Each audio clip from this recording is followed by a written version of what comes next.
Welcome to Pop Culture Retro, which was recently voted the 15th best podcast by the residents of Golden Years Retirement Community in Boca Raton, Florida.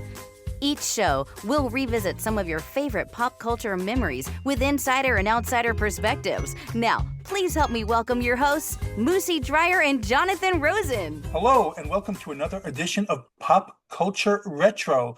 I'm Jonathan Rosen, along with Moosie Drier.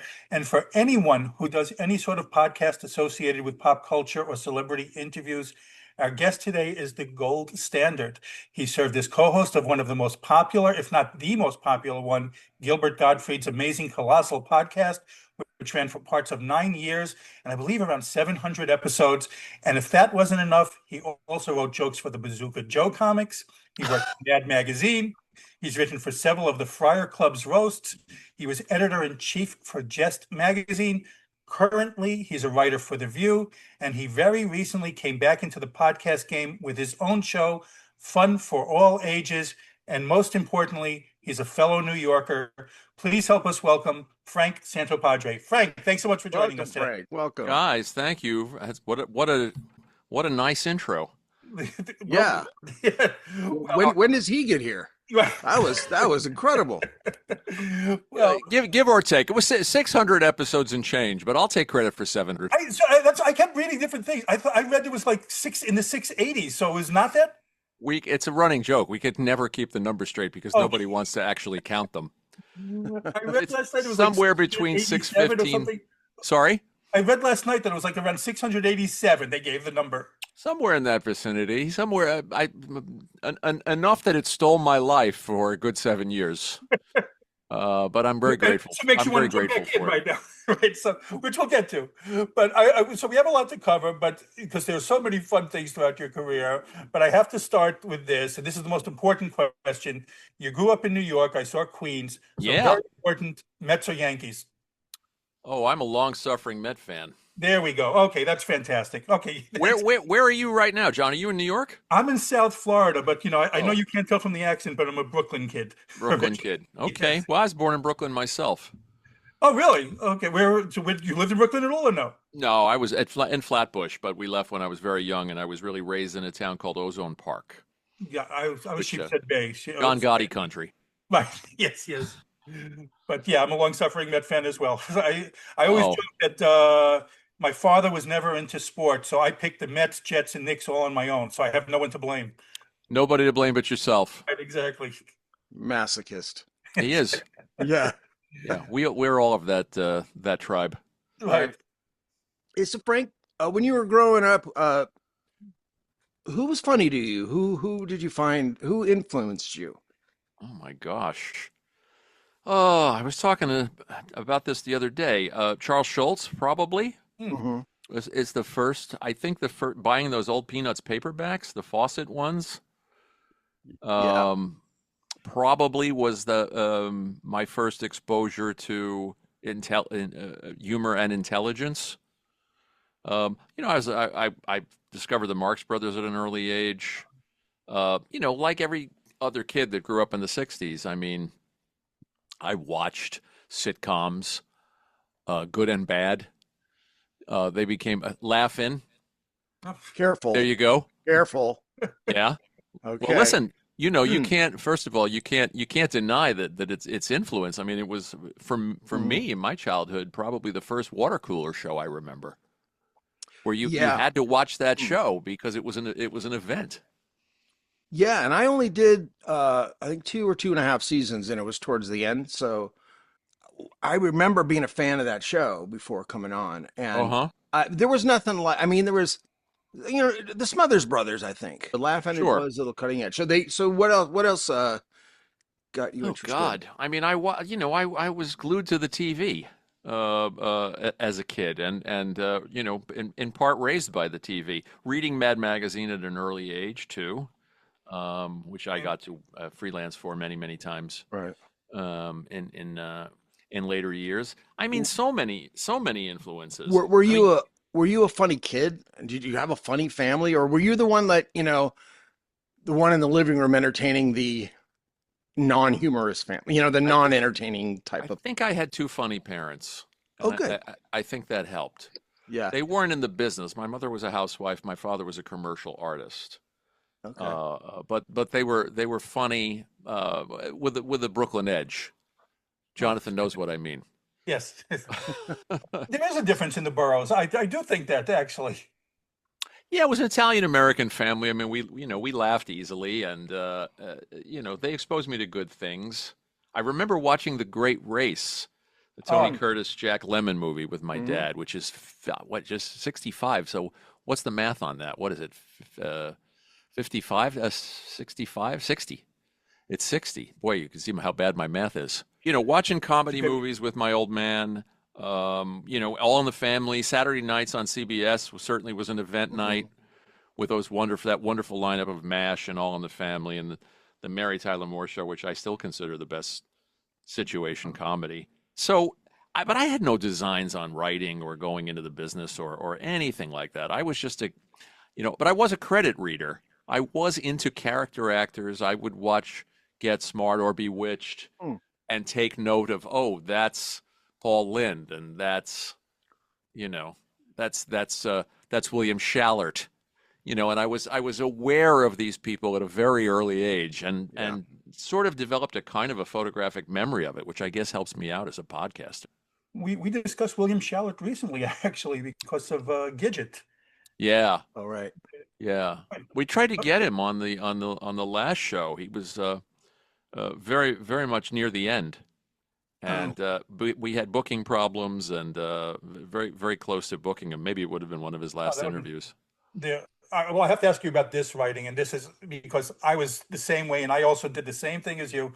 You wrote a letter to Marvel Comics, and they published it. So I got to ask you, what was that about? They never published mine, but I did get an answer back, actually. So, God, that was in 1970, 73. So I was 12, still living in Queens. I don't know what possessed me. I guess in those days, you didn't get a no prize for a letter. You got a no prize if you pointed out an error. I believe you're right. Yes, I think that's just It would correct. send you a little the gag. I guess it was a piece of cardboard. I never got one. I don't know what possessed me to write a letter, but that was my first time in print. And a few years ago, my wife found one and had it framed as a gift. Is that the one? I have to ask you about that because you had the Frank Capra. You what did he say to you? What did you write and what did he say? I was much older when I wrote to Frank Capra. Okay. When I wrote to Frank Capra, I was in college. I saw it. Mr. Smith Goes to Washington, and I was at an age when I was in an impressionable age, and that movie moved me.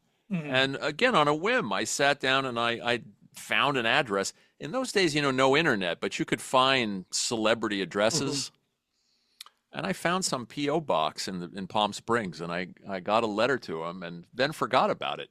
And probably 3 or 4 months went by, and there was a envelope in the mailbox with La Quinta, California, and he wrote.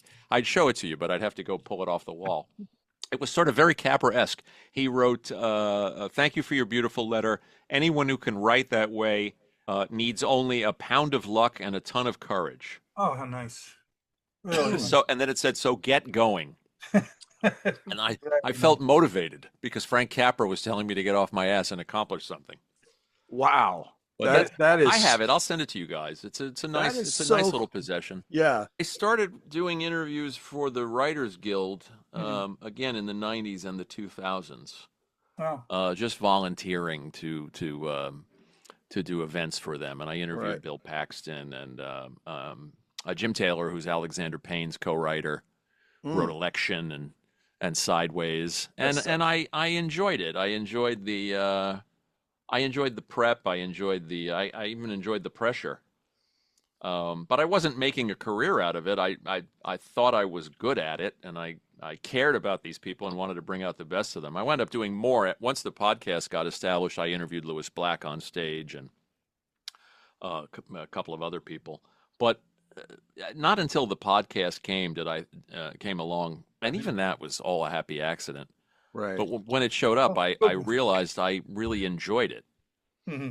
And then maybe 40 episodes in, Dick Cavett whispered in my ear. We were doing an episode, a live episode down at a little dinky joint in the East Village, And we were getting up to leave, and Cavett leaned over to me and he said, "Man," he said, "you're good at this." And that was such praise from Caesar. No kidding. That I still can't believe he said it to me. And at that point I felt, okay, well, I guess not. Now I'm not an amateur or just a super fan doing this. This is something I'm doing for real and as a profession. Right. At least as a part-time profession. I mean, I haven't given up my day job. Yeah. But yes, it came naturally, as I'm sure it does for you guys, because you love these people. Yes. And you want to set them up, and you want to prop them up, and you want to put the spotlight on them. And I saw your guest list. I see the kind of show you guys are doing, and I think we're all coming from the same place, which is admiration. Yeah. Absolutely. And everybody has an interesting story. It has nothing to do with whether they were, a part of pop culture or a celebrity or anything. Everybody in the world has an interesting story. But on top of that, that's true. You get guys like you, and it's like, it's just, it's phenomenal. And we feel so fortunate to be able to talk. I'm happy to be here. Thank you guys. So, okay, Frank, I got to ask you about this. This is the coolest thing. I'm going to pull this up. You wrote for...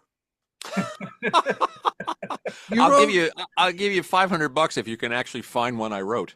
That one looks like a parody that somebody did. Oh, does it? Okay. Yeah. See, but Bazooka Joe is always good to spoof. Yeah. So how'd that come about? You started. You were writing on. I was at the School of Visual Arts trying to figure out if I wanted to be an illustrator like my dad. Mm-hmm. A graphic artist. And I realized in the foundation year, in the first year, I was walking around with a portfolio with a big T-square sticking out of it, and I thought, this is going to be too lonely. I'm going to be some guy stuck in a studio, sitting at a drafting table, doing all this work by myself. I mean, I wasn't that clear in my mind about it at the time, but I knew that I wanted to do something that involved people. And being around other people, and being a designer or an illustrator or an artist just seemed solitary. Yeah. And yet so I changed majors. I changed into the film department. But I still sat in on art classes and cartooning classes. And I got to know a couple of guys, one of them Mark Newgarden, who was one of the co-creators of Garbage Pail Kids. And he invited me to come into Tops, which in those days, and Jonathan, Brooklyn, it was in Red Hook in the old days, before they went upscale and they moved to Whitehall Street in Manhattan. They moved into a proper skyscraper, but they were still in an old factory that I'm sure was filled with asbestos. And I mean, it was like going back in time. This was the late '80s, and it was going back in time. They had lunch ladies with hairnets and it was a very old, I don't know the history of the building, but it was a very, very old pre-war building. And I went in there a couple of days. They paid me to come in as a freelancer for the day. And you got to work on whatever they put on your plate. Sometimes it was Bazooka Joe. Sometimes it was Garbage Pail Kids. Sometimes it was Wacky Packs. And I wrote a bunch of card series. There was a lot of stuff developed and not a lot of stuff produced. So I wrote a lot of card series like Wretched Wrestlers, which was a parody of. I could send you guys some of this stuff. Oh, I'd love to see that. Yeah, we'd love to. We can include it in the video when we post it. There was a card series called Ugly Americans, which was the great cartoonist Drew Friedman just drawing as gruesome-looking people. In various literally ugly Americans. We did a series called Weird Wheels, which was reminiscent of Basil Wolverton's old stuff. Yeah. We did a lot of gruesome greeting cards. Those were produced. You can find those. But, there I was, just out of college and getting paid to write gags, which was heaven to me. Sure. And the realization that I could make money, that somebody would hand me a check for sitting there writing. I remember my first Wacky Pack was a parody of a Disney VHS. It was called The Little Barmaid. Wound up not being produced, but but you could sit there and I did these goofy gags. I have them on the wall here. Oh, that's somebody would write you a check for going in and coming up with Mr. Coffin liners. It's a spoof of Mr. Coffee. yes. Yeah, and if people don't remember or know what Wacky Packs is, it kind of came in like a baseball trading card kind of package, and they were stickers, yeah. And they were a parody of like Tide or Crest toothpaste was Crust or That's something. That's a famous one. Mrs. Clean.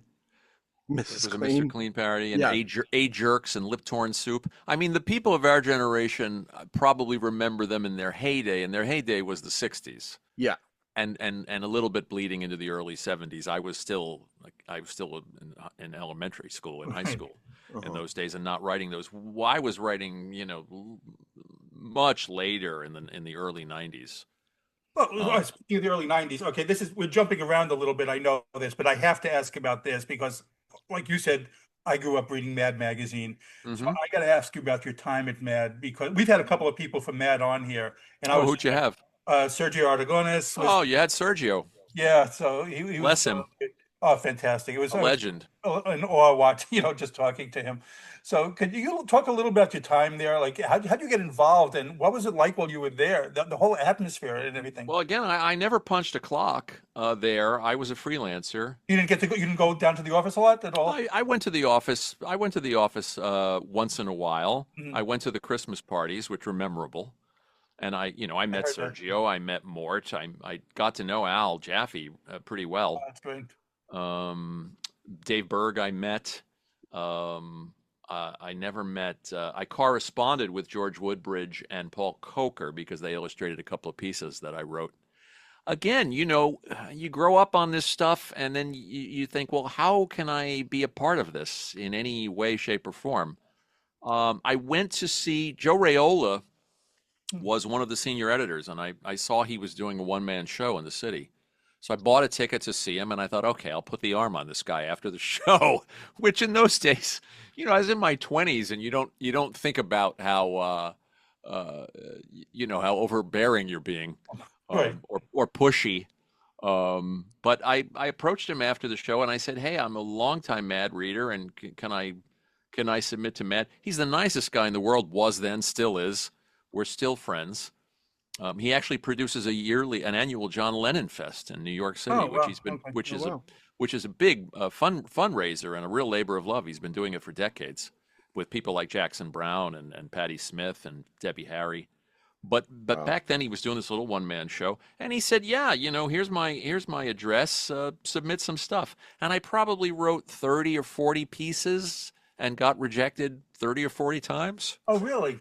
Before I actually sold a piece. I was going to ask how difficult was it to get something published? But what your first thing that was sold? What was it? Do you remember? I'm sure you remember. First one I sold. Well, the answer to your question was very difficult to get something published because they warned you right off the bat. Listen, we've been doing this. The magazine's been around for decades. We've heard every idea. Everything's been pitched. We receive probably 100 pitches a week.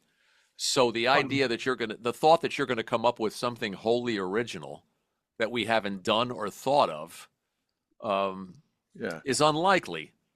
And so a lot of times, I think my first 20 shots out of the Roman Candle, were no, we've done this. We're doing something like it. It's too hip for the room, or it's too this, or it's too that, and they were very particular. And then I sold this piece, probably my weakest piece, actually, was the first one. Although the great Paul Coker Jr., whose art you would know, and of course he designed those wonderful Rankin Bass cartoons too, Frosty the Snowman. Yeah. He did a wonderful job on it. It was called Practical Joke Items for People Who Hate Pets. Wait. And it was stupid. It was like, how you put a mirror in a bird's cage? Yeah. It was like a funhouse mirror in a bird's cage that made the bird have a distorted image of himself.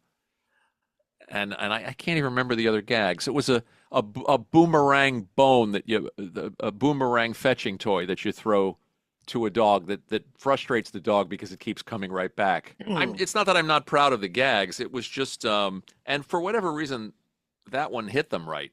There was a quicksand litter box that gives the cat scares the cat into thinking he's sinking. It was, I came up with 20. In those days, it was easier to sell a piece with piecemeal gags like that because 1 out of 20 was bound to make somebody laugh. Right. Just to see your work in the pages of Mad, it's so incredible. Well, that was the thrill, especially because it took 2 years to get, a puck past the goalie. When I finally, and I was living in LA at that time, again, I finally got a phone call from Joe saying, okay, we bought a piece. And that's the fun of it. The real thrill, the check, again, I've never, getting checks in the mail for writing comedy has never gotten old for me. And I've been doing it for 30 years. I'm really blessed that way. Yeah. But going to the newsstand and seeing and taking the magazine off the stand and kind of and rifling through it, looking for your piece and then seeing your name in the magazine, that was a thrill. That's very cool. I mean, yeah. So back then you wrote for the Billy Martin roast, which who doesn't love a good roast? Well, you guys did some real digging. Oh no, we're going to talk to your third grade girlfriend. Don't Bravo. You worry. Yeah. Okay. Well, she's doing time, so she might be hard to reach. Yeah. Well, okay, then that's another podcast. But so did you just get thrown into roast? I mean, roasts were big. I guess Jeff Ross, and it's still kind of present now. But how'd you get? Well, Jeff is the king. I mean, I no matter how many roasts I've done and how many I've written, I bow to Jeff, and I would tell him that myself. He gets it. Yeah. And I can't break it down and compare him to everybody who ever wrote a roast joke for the last half a century. But in my mind, he's the best to ever do it. That was God, I was out of college, thinking I would try to break into comedy writing somewhere somehow. There was a Writers Guild strike. I went to see Al Franken and Tom Davis. You know those names? Yeah. Oh yeah. Original SNL writers. Yeah. And they were performing live at Adelphi University on Long Island, I think just to be busy during the strike. And I did the same thing I did with Joe Raiola at Mad. I put the touch on them. So I waited for them after the show, and I said to Al, "Hey, I've got some comedy samples, and I've done a little of this, and I've done a little of that." And he's very nice, actually. And he scribbled down a name for me, and he said, "Call Lucy Aceto at the William Morris Agency." And I thought, "Oh, breakthrough." Wow. Yeah. Moosie, you know the business. Yeah. I thought, oh God, I've got an agent. I'm a made man. What can go wrong? What could go wrong except for the fact that she ignored my phone calls for the next 120 days. An agent who ignores phone calls. I never knew anything about that. In writing, it's the same thing. But I hate to tell you, for Frank, all of us, that's the only story like that. You're on. No agent has ever been disrespectful to a talent. So, no, perish the thought. Well, so sorry, you're the one. Yeah, I got to know. It became funny because her assistant, who answered her phones and kept giving me different runarounds. And after about the 10th or 15th time, it became funny.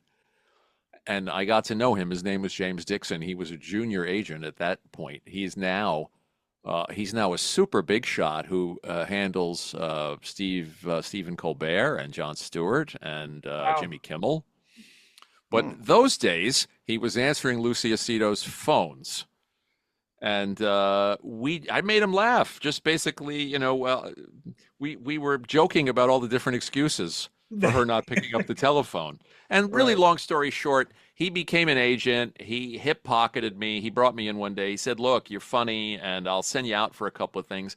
And I was a baby writer in my 20s, not knowing what the hell I was doing.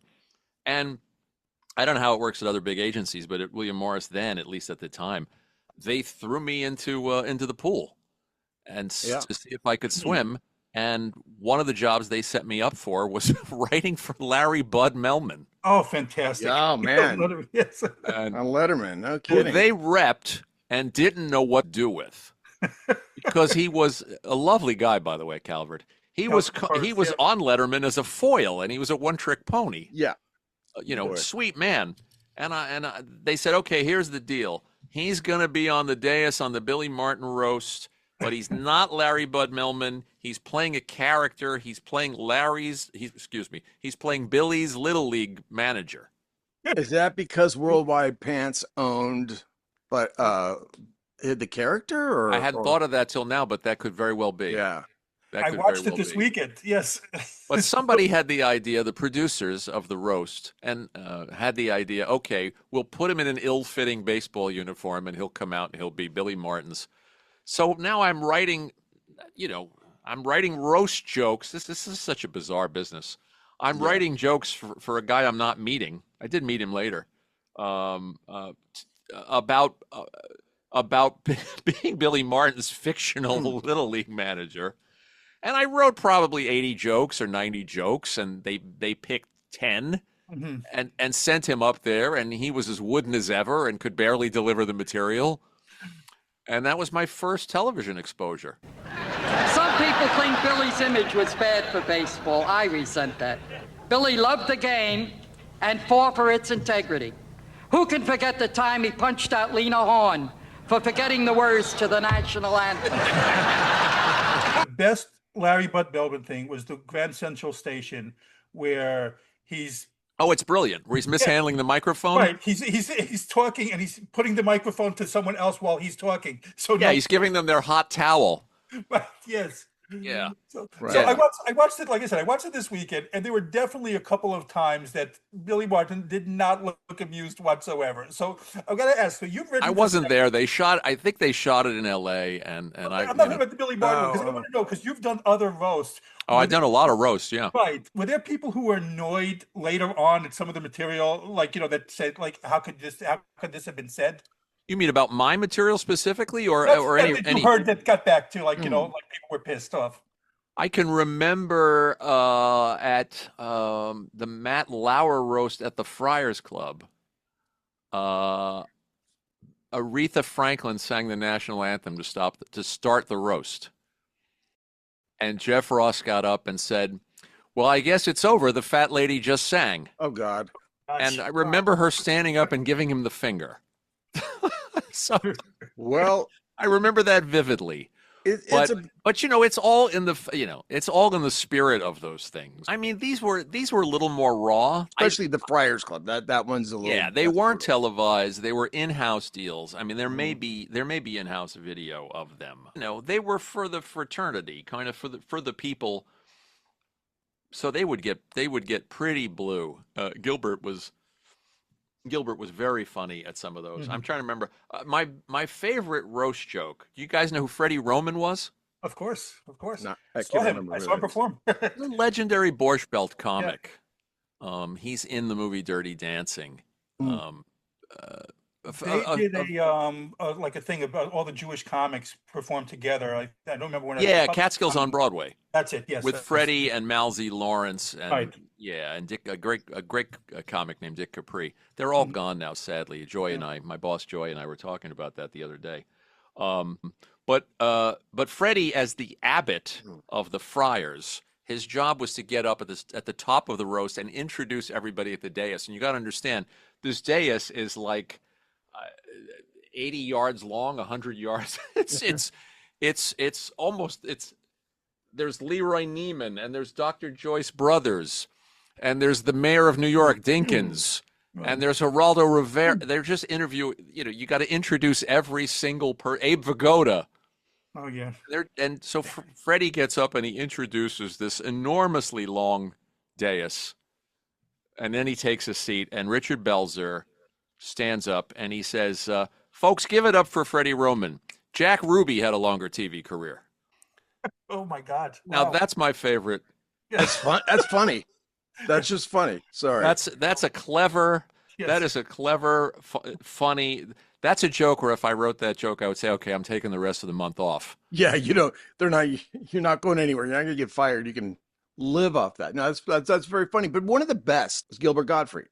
Yeah. Well, you mean one of the best roasters? One of the best roasters. Yeah. Yeah.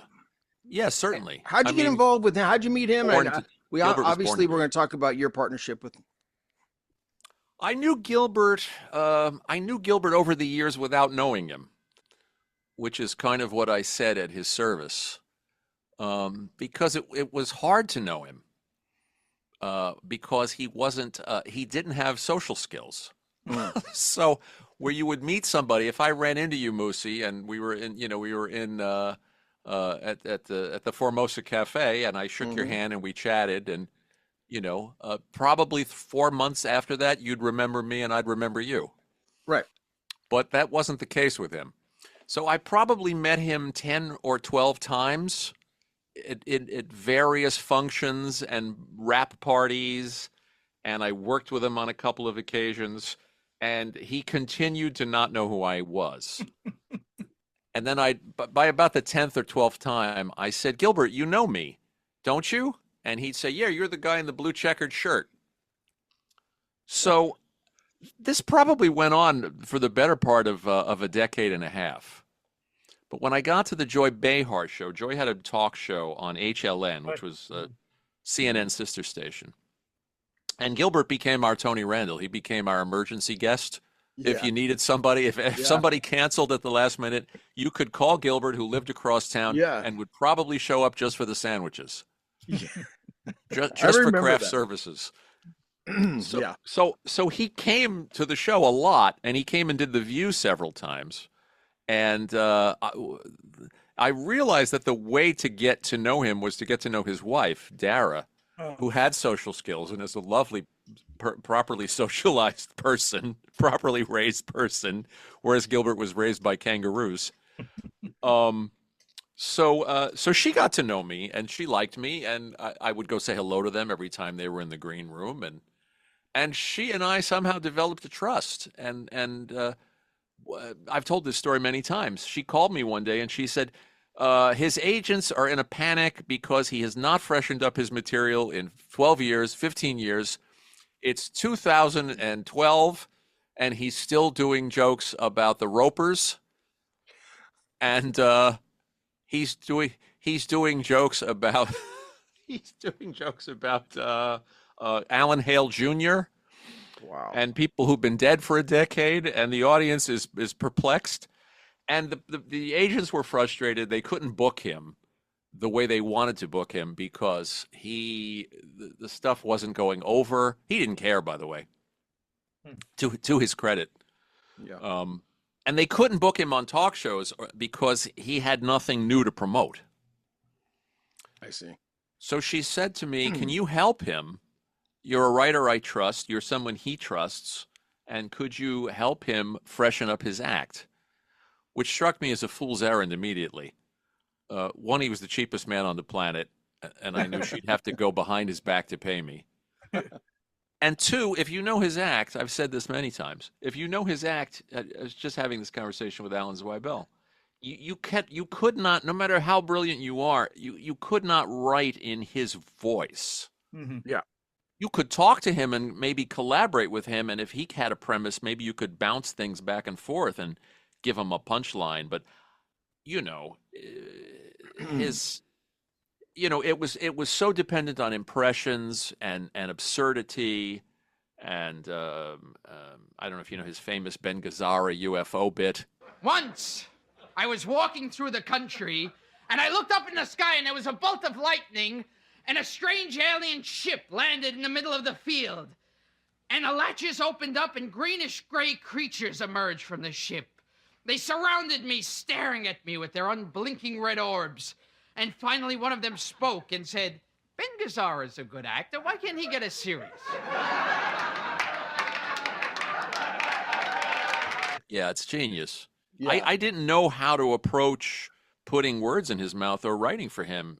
Yeah. So we just got on the phone together and laughed for hours about nothing. Conversations like you guys have, where we just talk about Hogan's Heroes for half an hour. Right. Who doesn't love a good Roper's jokes? Yeah. He'd be performing in comedy club audiences, in front of comedy club audiences. We're in the 20-somethings, and no idea what the hell he was talking about. And of course, there's a part of his act where now he's going to do Bela Lugosi in Who's on First, which is one of his great, what's the man's name on second base? It's brilliant. Yeah. If you get the references, it's brilliant to us. But Gilbert, though, in his heyday, was known as a comics comic, that the other, the kind of performer that the other comics stuck around to see. And it's because he spoke their language. You know, they wanted to hear bits like, Ralph Cramden, Jackie Gleason in Casablanca. You're getting on that plane with Vic Laszlo. Oh, you're getting on that plane, all right. And I know that, you know that, I know that you're getting on that plane. Or Chico Marx in Psycho. Do you know this bit? We're about to, though. Sure, lady, we got plenty of rooms. These are they were so clever and so smart, but rewarding, particularly rewarding to comics, to people who were in show business and who were movie buffs and TV lovers and people like us. So he was always performing that stuff. He never changed. Yeah. And he was not about to change. He was defiant. And one of the things I loved him for, would not change just because his agent said, "Hey, you got to freshen up the act." He was, as this is who I am, take me or leave me. And by and large, some of these audiences that were coming to see him had heard him on the Howard Stern show. So they were 28, 29, 30, and they had no idea what the hell he was talking about when he would get up and make a joke about some of these character actors or do a bit from Psycho or anyway, we got on the phone and I said, "Well, what do you want to do?" And we just laughed. I knew very early on in the phone calls in this process that we were never going to actually accomplish anything. But he kept calling back. And then I just kept trying to top him. We'd make obscure references and then try to top each other with even more obscure references and even more obscure character actors. And then we drill down, not just talking about Get Smart, but specifically the Get Smart episode called The Apes of Wrath, where the evil doctor hypnotizes gorillas. And I thought, who else can I talk to about this shit? And we made each other laugh a lot. And Dara was listening in, his wife. And then she called me one afternoon and she said, "Can we do anything with this?" Yeah, Siegfried jokes.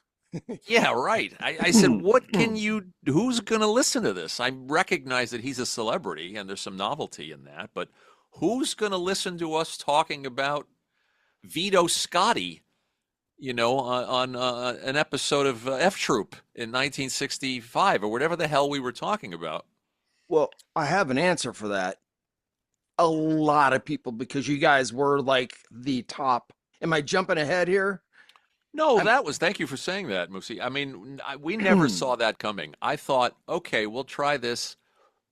Probably the people that we know at the Friars Club and some of our comedy friends will care about this, but I couldn't imagine, and it still knocks me over, that there was a big audience for this, a sizable audience to listen to us talk about, the Vincent Price episode of F Troop.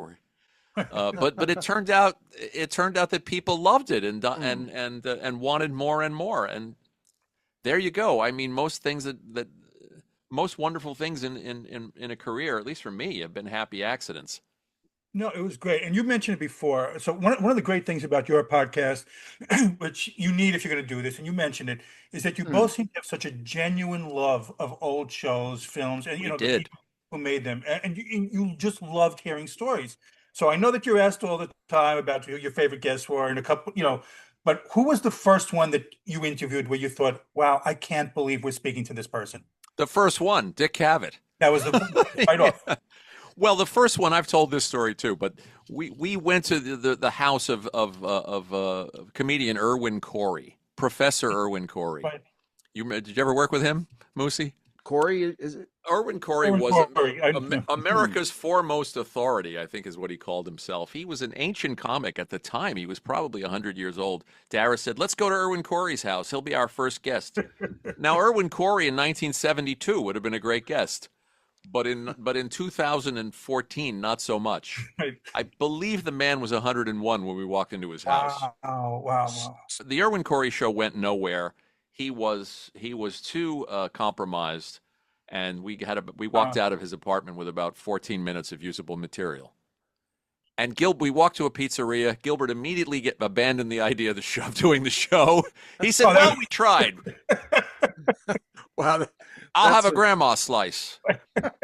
And that was the end of that. And then Darren and I got on the phone, and I said, what if we found somebody who made it easy for us, kind of an automatic guest, where we didn't really have to do much heavy lifting? They just kind of came in with stories, and they did all the work, and then we could kind of just move them around the board. And then so she called Dick Cavett. He came to Gilbert's apartment.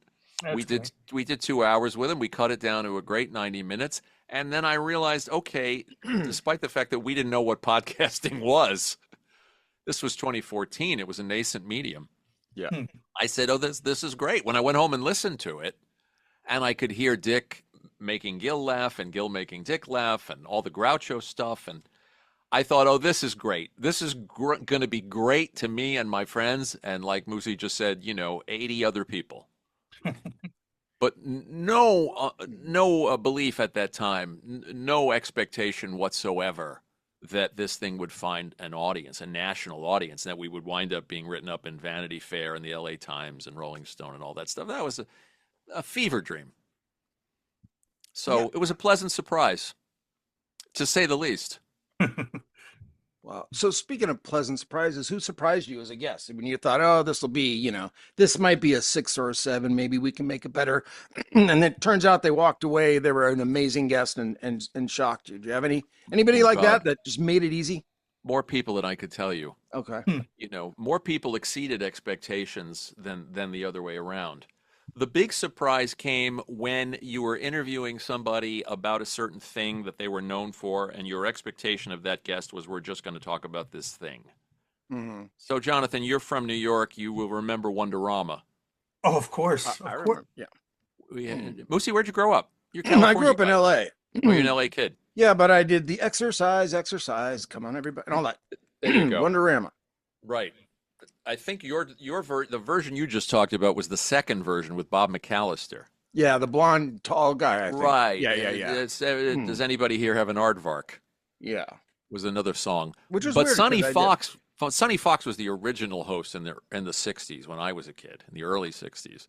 And somebody wrote to me on Facebook and said, you interested in Sonny Fox? Gilbert and I both had fond memories of Sonny Fox and Wonderama. We thought we were going to do a sweet little show about Wonderama and being a kid show host and his side career as a game show host.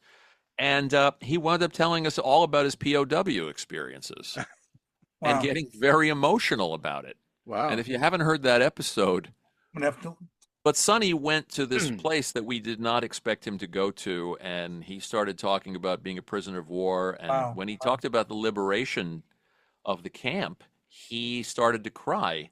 Wow. And get very emotional. Wow. And, neither Gilbert or I were prepared for that because we were doing this kind of lightweight pop culture show. But I realized that was a turning point because I realized we're doing biographies of these people. It's about their lives, not just the things we remember. Right. And their work. And then it kind of took on a different life. But that episode, Gilbert and I both got emotional. So that was a big surprise. You don't worry about not being modest. Like, were you guys the number one deal? You mean in our category in the I mean, I guess so. Yeah. I mean, I just remember it being huge. Well, thank you. I never honestly, and I still don't. And I don't know. We could have a conversation off mic about our understanding of what it means to have a successful podcast numbers wise. Right. We never understood the numbers. I don't think we ever got honest numbers from the companies that we were working with. We were with 3 different podcast companies. There are no Nielsen ratings, there are no Arbitron ratings. We had no idea what is a unique download, what is a stream. The only thing I could ever use to gauge it was social media. Mm-hmm. Was the amount of mail I got.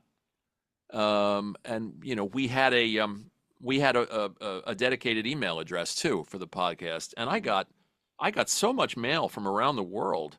That was our only way of determining who was listening, and then we would see the download numbers, and we got some press, as I said before. Mm-hmm. I started running into people in public who would stop me and tell me they loved the show So that meant something. Let's talk about what you're doing now. As we're recording this, your first episode of your new podcast, Fun for All Ages. I want to ask Moosie about Roll Freddie Roll, but go ahead. Yes, but let's. Oh, that's okay. But your Fun for All Ages, I listened to it. It was fantastic. It made me laugh several times there too, because all the stories and I had heard some of the podcasts that you were talking about originally, and I still laughed this time when you were reminiscing about them. And you had the Gilbot, which was very cute. So tell us about the show. How long has this been in the works? What made you decide to finally come back and do this again? Oh, maybe 3 years in the works. Really? Wow.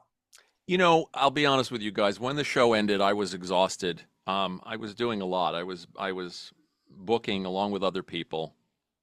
I had the help of a guy named Gino Salamone, who was one of Gilbert's best friends, who's an entertainment reporter in Milwaukee, and he booked a lot of talent on the show.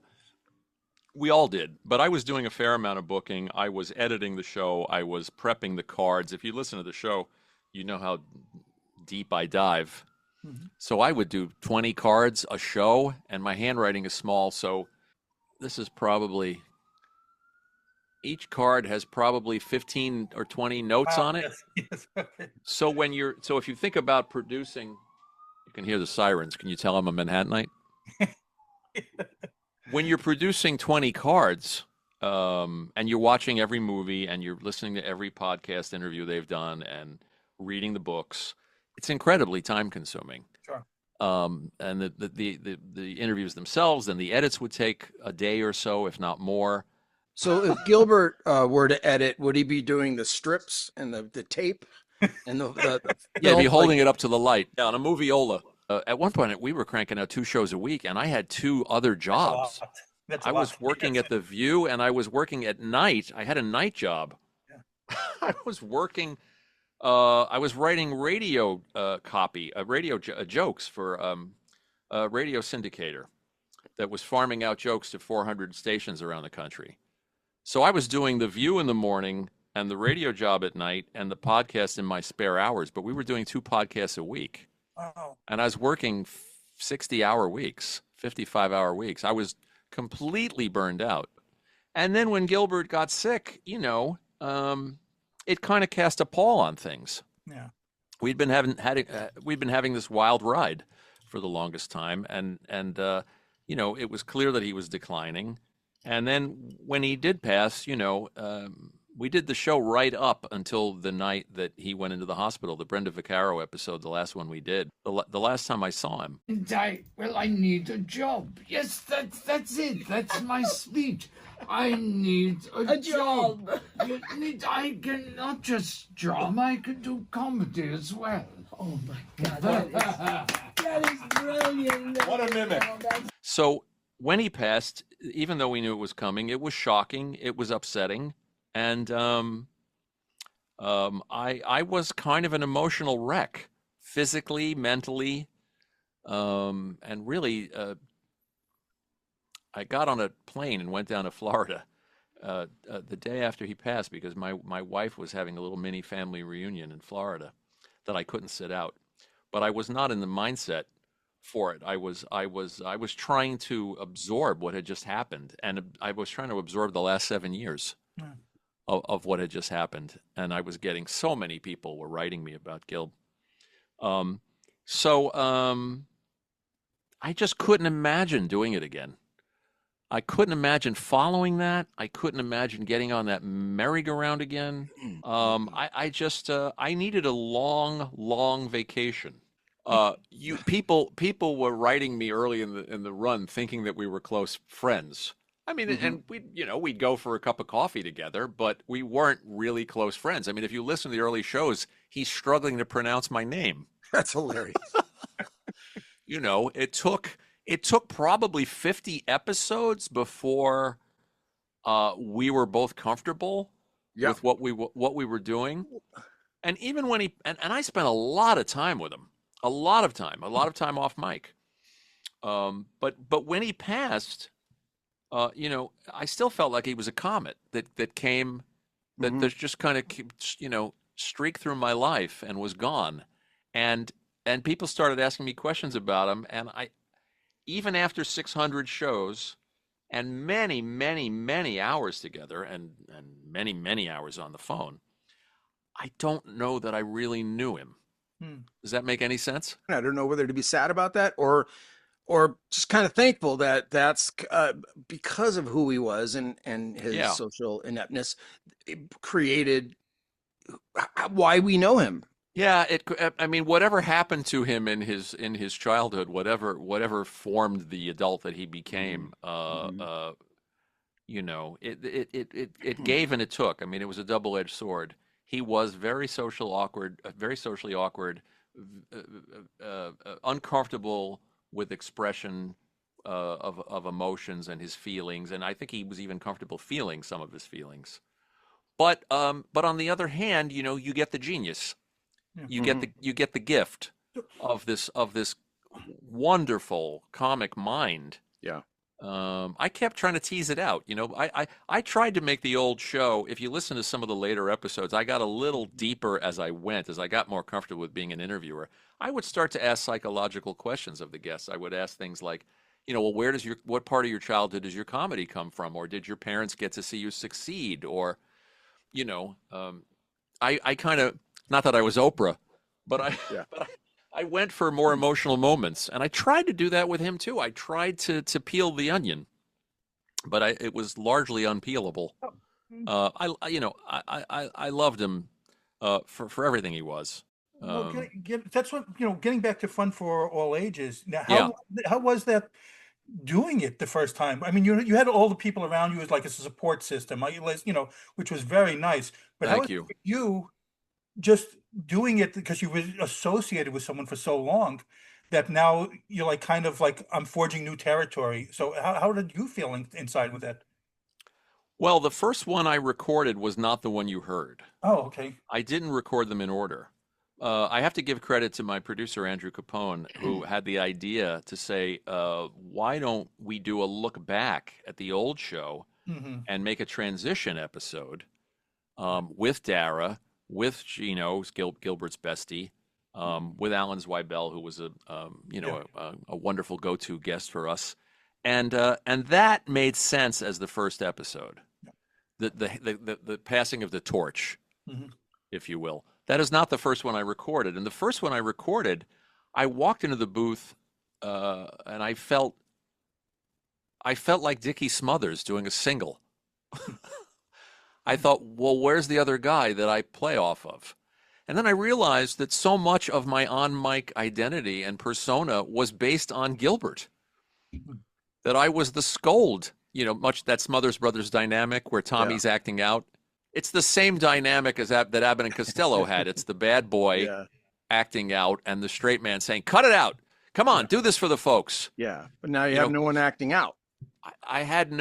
Peck's bad boy was gone. And it really was, ladies and gentlemen, Bud Abbott.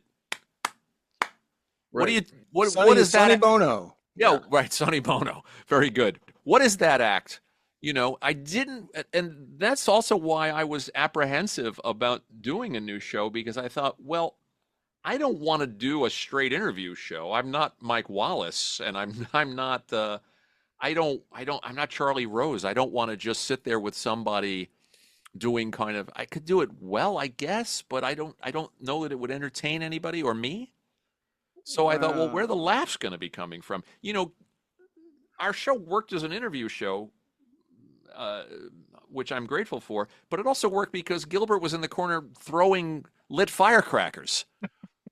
Right, you know, it's nice to have someone to play off of, but you're already forgetting about Dick Cavett. Like, you're good at this, you know. Well, I appreciated that, and I still do, and I will accept that I'm a good interviewer, but I could never bring to the table, you know, Gilbert saying 10 minutes into our Matthew Broderick episode, he looks at him and he says, "I fucking hated Ferris Bueller's Day Off." And now where's Matthew going to go? I see him laughing. He goes with it because it's Gilbert Gottfried. Yeah, he'd get away with it. Get away with murder. I could never in a million years, whether I was famous or not, I don't have the personality to do that. You spent enough time around Mr. Gottfried. Yeah. That response come from what's going to be completely in against the grain and in contrast to what Broderick is saying right now, the most shocking thing, or is he that honest that he hated the movie and he just had to say that? The latter. Okay. That's actually the honorable thing rather than the cheaper laugh. He would put guests to the test. We had a producer named Irwin Winkler on the show. Famous Hollywood producer who's had a lot of hits like Rocky and Goodfellas and Raging Bull. And what sucked to Gilbert? What sucked? What did he hate? Well, Gilbert just wanted to pick on his moms. There's a movie with Jane Fonda called They Shoot Horses, Don't They? Oh, yeah. Sidney Pollack movie. Of course. So Gilbert decided that I'm going to break this guy's balls for 90 minutes about his failures. Now, that is such a unique approach to interviewing. You know, you're not going to see that anywhere. And I, that is the thing that is irreplaceable. The bomb throwing, the subversiveness, the excuse my expression, the balls. Yeah. Ballsiest performer I ever met. So in sitting down and trying to brainstorm, well, what would an interview show with me sound like? I cannot replace that. I can't. And also the thought that you would go and find somebody else to do that is also, folly. There's nobody like him. But the more I thought about it, what brought me back really to doing it was missing the community, was missing the people that I got to meet, because that show, I'm grateful for this, affected so many people that a lot of people came into my life from all over the world, many that I'll never meet, that I communicate with on social media almost every day. Isn't that cool? And they're friends. And so I missed that. And I also missed paying tribute to the people that, I said this on the first episode, every time somebody important passed away, like Bob Newhart, or Linda Lavin, or James Earl Jones, or Burt Bacharach, my wife gets really tired of hearing me. I die once because I love their work and love them, and then I die a second time because I never got to get on a mic and interview them and tell them what they meant to me. And maybe that's selfish. So I miss that. I miss paying tribute. I miss seeing those people sitting across from me at the table and saying, saying to looking Neil Sedaka in the eye and saying thank you for the music, and seeing that he was moved by my thank you. I miss that. Yeah. So, well, you're back.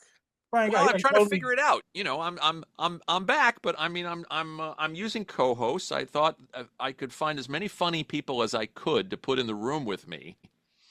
That helps make the conversation livelier. Cavett always gave me great advice, by the way, which is don't make it an interview, make it a conversation. Yeah, exactly.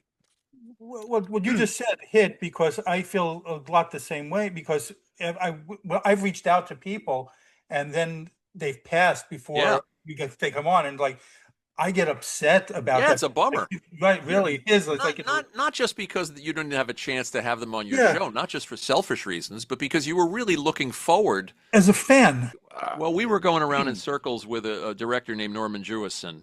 Oh yeah, Jesus Christ Superstar, Moonstruck, and Jesus Christ Superstar, and Fiddler on the Roof, and so many, Thomas Crown Affair. You could go on and on and on. Yeah. And it was COVID, and he was 90 something, and he didn't want an engineer, he didn't want a stranger in his house, and we were kind of waiting out COVID, and I had read the book. I read his book, and I was dying to meet the man and talk to him and get into the nitty gritty of his career, and this meant so much to us, and Gilbert too. I mean, Gilbert wasn't just me. I mean, Gilbert was a super fan of these people, and thrilled to talk to them.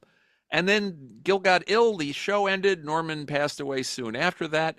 And, I was just walking around in a daze going, well, maybe I'll never get to do this again. So, yes, of course, I start the new show for selfish reasons, but also because I miss being part of that and part of that party. And the chance to host that party, you know what I mean? And say, hey, that's why I called it Fun for All Ages. And I put a lot of time and thought into this. And I thought, I want to think of this like I'm a kid, and I've got a rec room, and it's my parents' house, and we're going to have game night, and I'm going to invite a bunch of fun, cool people, and we're going to laugh and tell stories and watch our favorite TV. If you look at the art in the logo, Yep. it's Get out of the way. yeah, it's intentionally designed, which I work with my talented designer, John Tesler. It's intentionally designed to look like, like a Milton Bradley box or and I'm using those primary colors and Wonder Bread because I'm trying to summon up a feeling and evoke an era. Sure. But that's why it's called Fun for All Ages. It's what days can people look for it? Tuesday it will drop. Tuesdays.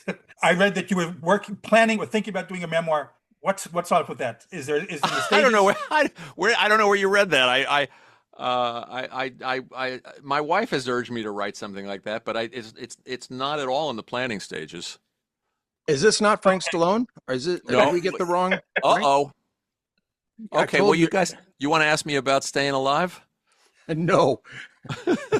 I don't want to know who Was Frank Stallone even in Staying Alive? Yes, I think his song was. I don't know. Oh yeah, so he did have a song in there. When do I before we sign off? When do I get to ask Moosie about working with George Burns and John Denver and Bill Daly? What was the guy who you're talking about who represents Kimmel and Fallon or whoever? James Dixon is his name. It's so Baby Doll. You bet. It's Baby Doll Dixon, yeah. James Baby Doll Dixon. How do you know that? I just do because I directed a show called Too Late with Adam Carolla. It was a 1-season thing on Comedy Central. And I was one of the directors, and Carolla was represented by James Baby Doll Dixon. And they can never just say James or James Dixon. Yes, he's Baby Doll. Baby Doll Dixon. That's how Kimmel refers to him. Yeah. Yes, we haven't talked in a number of years, but he was when he was in his 20s and climbing the ladder of success. He briefly took a chance on a young writer. By the way, he was handling Gilbert then. Oh wow! Oh yeah. That was another time. That was another opportunity to meet Gilbert.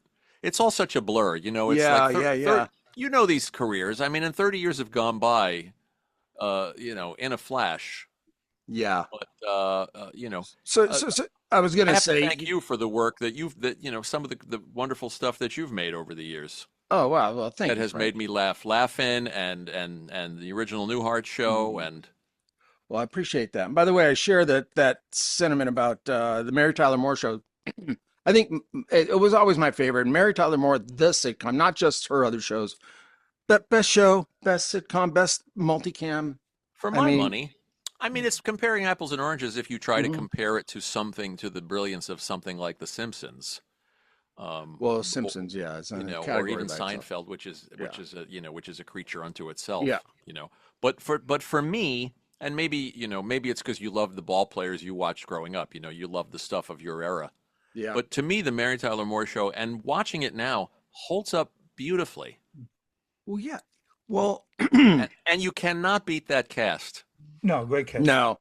But one thing I remember about the Bob Newhart show is that we had, or they had, I was only a recurring person, but they had a lot of the same writers and the same approach because it's an MTM show, Mary on the show. They would never include anything too topical that would be outdated in the future. Smart. And that's why Mary Tyler Moore still holds up. And I think so does the Bob Newhart show. Both of them. We had Peter Bonners on the podcast. We tried for Bill Daly. I don't. Did you stay in touch with him over the years? Yeah, not right up to the end, but I had. Yeah, I was a big fan. We tried him. We wound up getting Ed Asner and Gavin from Mary Tyler Moore and Peter Bonners from Bob Newhart. That was the best that we could do. And I of course I told them how much those shows meant to me. I think to some of these people, it's a job 40 years ago. They're too close to it, and they sometimes don't realize how much the work means to people. I agree with that. Over the generations, and I think that too. We were trying to remind them. So many of them would say, "Well, it was just a job, and it was 1972, and I did the job, and I don't remember." That aspect has been one of the nicest things, for me at least, is getting to tell people how they made you feel. Yeah, and you guys are doing it too. So take a bow. No, you know what? I'll just go to one guest who that's not a big name guest, I guess, for this. But I had on because I loved the show Voyagers when I was a kid, and Mino Palouse. And when I got to speak to him, it was just like, again, bringing me back to being a kid and talking to him. That made me feel fantastic getting to speak to him. It's a nice thing. The best part of the show, as I said, was looking across the table. I'm guilty of showing off. I would do extra research for some guests and try to come up with the thing that they themselves forgot, so that when I brought it up, they'd say, "How do you know that?" And it became a gimmick. It became a gimmick and a runner. But when they realized, I think it was also nice for them to know that Gilbert loved their stuff, and that looking across the table at the two of us like giddy schoolboys, being able to do that for people. Sure. I've said this on the first episode back, but a lot of these older guests are not internet savvy. They didn't understand Facebook, And when we'd post the episode, people would post. Dozens of people would post. I love Barbara Feldon. I had a crush on Barbara Feldon. Sure. Or I love David McCallum. The Man from U.N.C.L.E. was my jam. So I started doing screen caps of all our Facebook pages and all the Twitter stuff, and I'd bake them into an email and I'd send them off to these people so that after the show they could see actual reactions. Oh. A little gift, just a little something, but to make them realize that they weren't forgotten and that there are people out there, many, many people out there who were moved and will never forget what they did. And that's what the show was about. It occurred to me maybe show 30. I thought, this show is actually being of service. And the public wants to hear from these people, and I'm lucky enough to be the conduit, the person in the chair that's going to actually do the translation and the broadcast. And I really Right, and it's so cool, Frank. You said something about selfishly for myself. And it's nothing selfish about it. You're asking the questions for many others. It's so interesting too. I've always wanted to ask the person, like someone we had on our show, like who wrote this song, but basically, like, what was this one lyric about, or whatever, little things that you'll never otherwise get to know or ask. And other people are out there probably having the same or similar questions in their mind. And so, yeah, I get it. I get what you're saying. You've had a long career, Moose. Do you ever encounter Paul Williams? He's been a guest on the show. No, he's been a guest on the show, but it was before I came on. I bring him up. I got to know Paul a little bit and from the last show, and we were having breakfast. And he told me he calls those things, which is somebody walks up to him in Costco or somebody walks up to him when he's pumping gas in his car and thanks him. He calls them heart payments. Oh, that's right. And I bring him up because he's one of those people who's particularly, in my experience, he's particularly receptive to that and being approached that nice. way. And I said to him, it's a numbers thing. I said those songs, Rainy Days and Mondays and the Rainbow Connection and on, I said they've affected millions of people you're never going to hear from. Absolutely. They would die for the opportunity to get on the phone with you and tell you that we've only just begun was our wedding song and what this means to us. We put the first episode up. I don't know how many. I'm very grateful for this. I don't know how many responses I've gotten in a week. Hundreds. I've tried to answer each person individually. As much time as that takes. Sometimes it's just a sentence.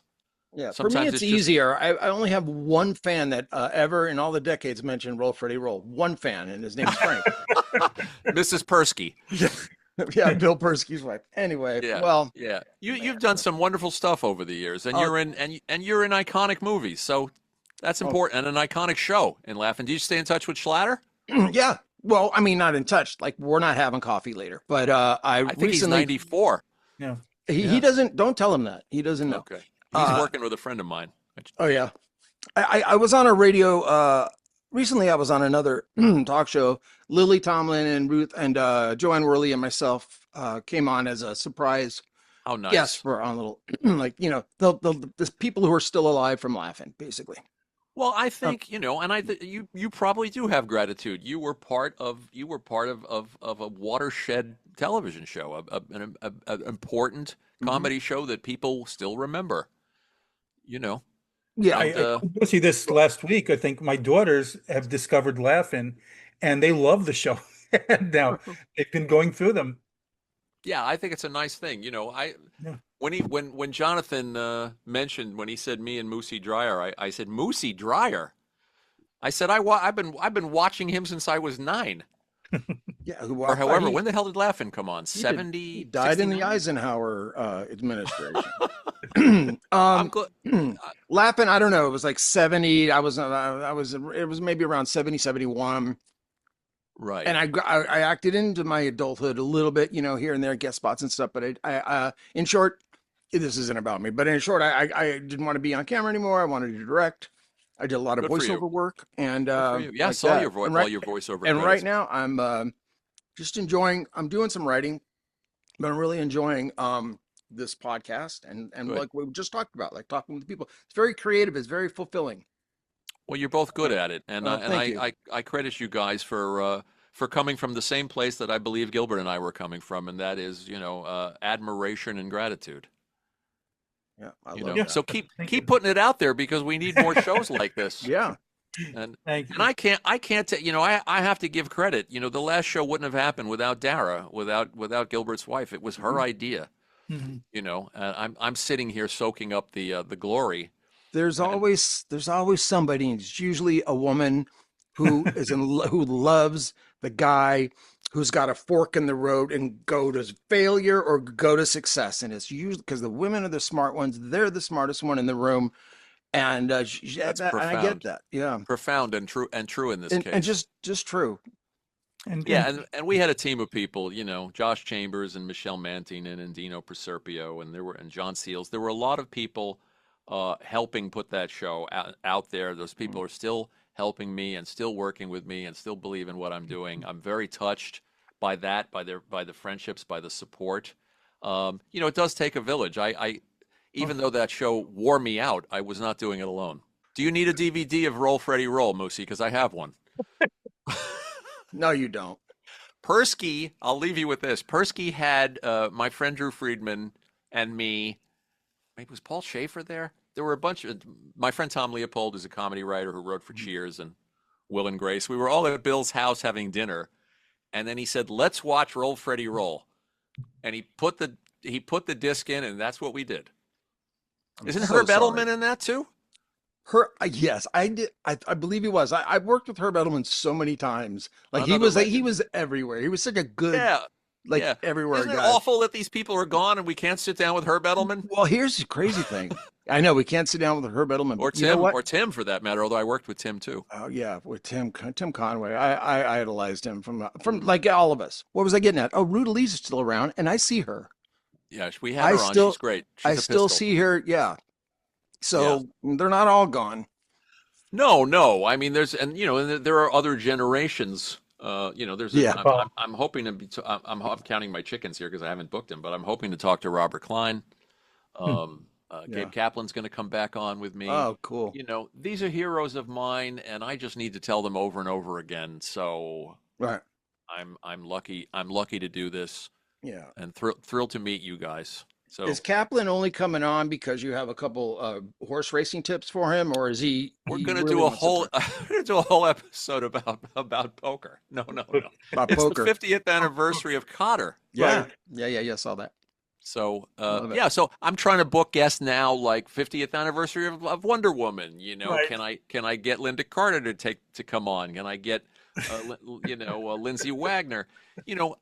This is formative stuff for me, and I want to be the nerd that gets to tell them what their work meant.